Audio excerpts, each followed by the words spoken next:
Hello everyone, welcome back to my channel. My name is Aastha Dhami, and now that you know what the video is about, let's just directly jump into it. But also do not forget to like, share, subscribe, show your support. You can also buy me a coffee.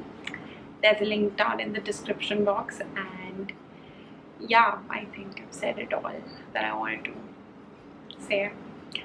And yeah, with that, let's just start the video. I was talking to this person and I told him that I work as a software engineer, and the first thing that he told me was that isn't that a very boring job, or like a very boring 9 to 5.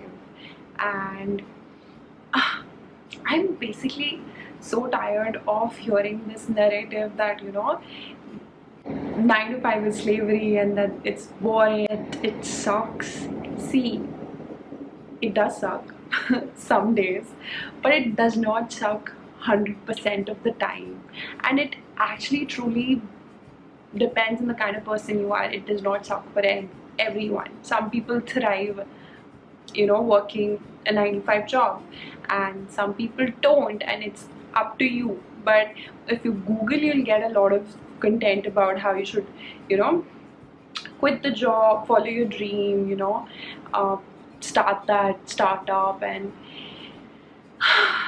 while all that content is out there, no one is talking about the pros of 9 to 5, how a lot of people do like 9 to 5. I'm not kidding. I know we have a bad rep among the millennials and the Gen Zs, and I just don't agree with it. I think I sort of enjoy 9 to 5. I won't say it's something that I love. I definitely don't love it, but if I think about it, I do like my job. And I'm wearing the same shirt to fool you guys that the whole video was shot in one go, but I'm failing at it. So yeah, it's the next day and my battery ran out last night and it was really late, so I could not shoot after that. But yeah, I thought I'll tell you all the things that I do to survive my 9 to 5. Normal things that we all must already be knowing on how to make your 9 to 5 survivable. But yeah, I still wanted to point all this out. And the number one thing that I want to say is take a lot of breaks. What I prefer is, instead of taking one long break, I take a lot of small breaks while I'm working, and that helps me because I'm not continuously looking at my screen for long, which actually helps with the strain in your eyes and everything.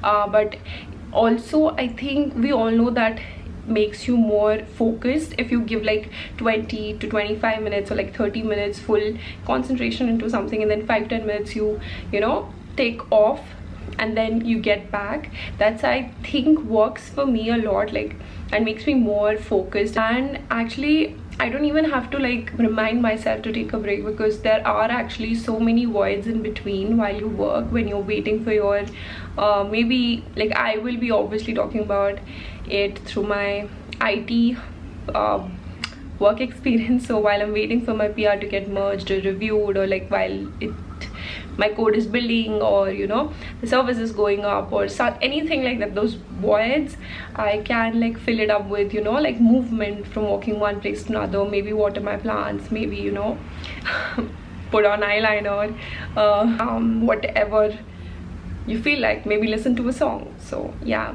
one thing I would say, please make a proper separation between your bed and your workspace. So my workspace was first here, and it was really close to my bed, and during winters it was sad because I used to feel cold, and it was so close to my bed that I used to slowly creep into my bed and then feel lazy. And now it's the summer, but still it helps when you have a proper separation between your work and your bed. And if your bed is made, that makes it easier, because it's made and you don't want to at least I don't want to ruin it, so I stay away from my bed while I'm working. Third thing that I want to point out is have something on the side, like a hobby that you're pursuing, or you know, something that interests you. Maybe it's a painting class, maybe it's some sport that you're trying to be better at, or like if you are into YouTube, or if you have like a side small hustle, something like that, that you know makes you excited for the work that you're doing. For example, I'll talk about myself. I have had YouTube for some time. Even though I'm not like as consistent at it, the fact that I do this for fun just makes my life easier, like my 9 to 5 life easier, because if 9 to 5 gets monotonous, which does, like when you're working at something, like that's your job, right? It's called job for a reason.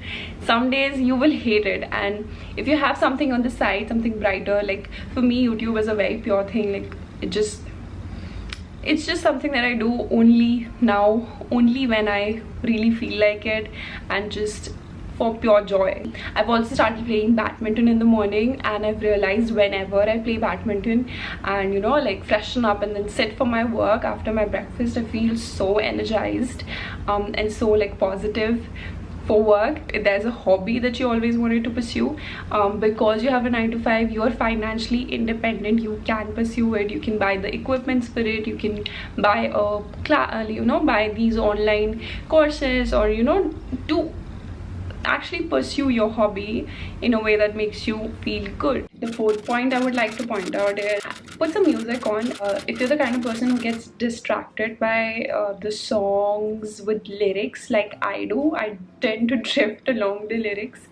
You can listen to lo-fi songs. Beach I had also started listening to Mozart, and I didn't even realize it used to play in the background, and I used to feel like calmer while working, and sometimes I used to forget about the fact that it was playing in the background, but still somehow those beats used to make me feel more focused towards work. Although I for some reason stopped doing that. Right now I am thinking about it and thinking I should get back at it probably. Yeah, maybe I'll play Mozart right now after I shoot this video and get back to work. So yeah. Another thing, so I spoke to some of my friends, and a lot of them say that the taking short trips for them helps them a lot. They plan like at least 3 to 4 trips a year, and visit a new place, you know, explore. And some people are into trekking, and some people are into adventure sports, but all those things, when they do that, they feel that they have, you know, done something, and feel more energized when they get back to work. It gives them like a purpose in life, something on the side that gives them something to, you know, look forward to. And me personally, I don't like traveling a lot. I used to actually feel a little bit pressured when, you know, I used to see a lot of people you know, traveling and visiting new places. I used to see the stories in their pictures and used to feel like I'm not doing enough, like I'm not traveling enough. Slowly, like as I'm growing, I've realized that I actually don't enjoy traveling that much. I mean, the best part for me about travel is coming back home and like lying on my bed once the whole trip is over. And I also believe like taking too much trip just exhausts me. But if that works for you, surely like take those trips. I at least take twice a year, which just keeps me sane. So yeah, I mean, you have to find that balance, like what do you want to do, because your job is going to be your job. Some days you'll hate it, some days you will like it, some days you'll love it, some days you'll be grateful for it. And this is how life is, you know. It's not something that's just plain like going on the same trajectory, like no changes, same feeling. It's not, that's not how anything works. Everything from your relationships to your, you know, the work, to even your moods, your cycles, like your mentally, how you're doing everything. Like nature is never, there'll be never like straight line. Graph goes up and down, and that's okay.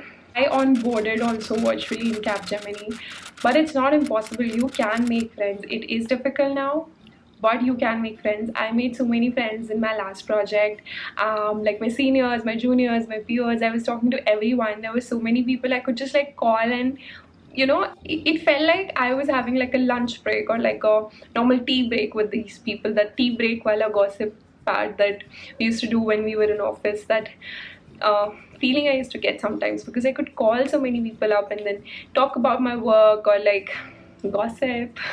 You actually come up with a lot of ideas, work related also and outside work also. It helps you a lot. They give you a lot of perspective towards your career, what you should be doing, what you should not be doing, what is working for whom, what's the market like, should you switch to a new tech or a new company. There are so many topics, and because you all are like peers and you're working in the same team, you can relate to them so much and learn so much.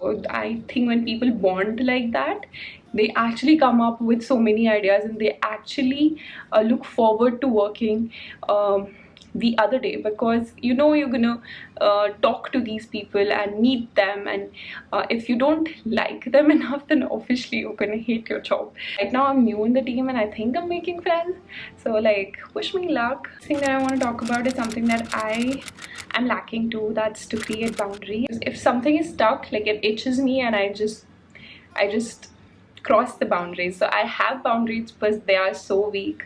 Sometimes I extend, sometimes I don't also. But a lot of times, like recently it happened, like I was logging on Saturday or a Sunday and no one asked me to do it, but it was just something that I was doing. The weekends are for you to refreshen for your Mondays and for your work times. So yeah, try not to log in on Saturday or a Sunday like me. But I realize how when you're working at that environment and something needs to be done, people do tend to extend their work hours. And even you feel stressed out, do not, instead of like extending your work hours, take a break, and then start refresh yourself, and then start the another day. That works. Extending work hours does not. I have realized it. I understand, even I do that mistake sometimes, but I have realized it. Whenever something is stuck, whenever I'm not able to get the issue, what helps for me is always when I take time off, refresh myself, and then get back to it instead of extending work hours. Now the final advice that I would like to give you is quit your job. I know, so smooth. Well, the thing is, if you have decided that you completely hate your job, and hate is a strong word, you guys, I hope you gave whatever you're working at or your 9 to 5 enough chance, and then you came to that conclusion that you hate it. But once you've come to the conclusion that you completely hate your job, do not stick around. Do not keep doing the work that you hate. That's not what your life should be about, like doing something you hate. So yeah, those were the tips that I wanted to tell you. I know they were very, very cliche, they were the normal tips, but I was just like really now like really tired of listening to the thing that 9 to 5 sucks. 9 to 5 sucks, it's slavery. We all are slaves. So it's just, you have to decide what kind of slave you want to be. I mean, these companies want their employees to be happy. Gone are the days when the employers used to think that our employees are our resources and we need to take out 100% of productivity out of them, like full paisa vasool we have to do. It does not matter if the employee is dying. That's not how it is now.